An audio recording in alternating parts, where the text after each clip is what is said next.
Dans ce livre de Saviana, ils avaient prévu la chute de Bamako en décembre 2025 et annonçaient même la capture de son excellence Assimi Goïta par les terreaux.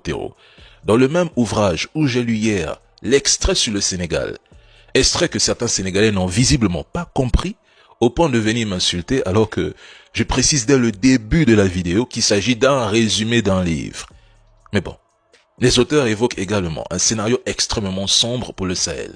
Ils y projettent la prise totale de toutes les villes maliennes en commençant par Gao, puis l'effondrement en cascade de Burkina Faso et du Niger, similaire au scénario libyen. C'est-à-dire que, pour eux, dans leur tête, le capitaine Ibrahim Traoré sera arrêté puis éliminé.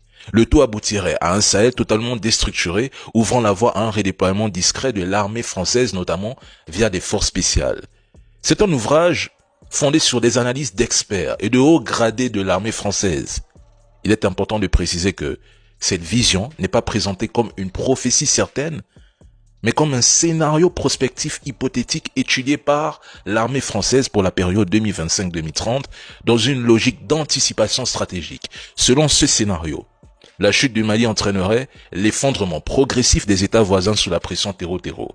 Le Burkina Faso serait le deuxième pays à s'effondrer, suivi du Niger. Dès 2024, l'auteur évoquait déjà l'existence d'un pacte entre l'opposition malienne et des groupes terreau. Il ne s'agit donc pas de l'annonce d'une chute inévitable, mais d'un outil de planification militaire français. Or, ce scénario sur le Mali a échoué. Le livre prédisait la chute du Mali en décembre 2025, bien avant le sommet de l'AES ou le BAMEX, et affirmait que tout se jouerait à Bamako.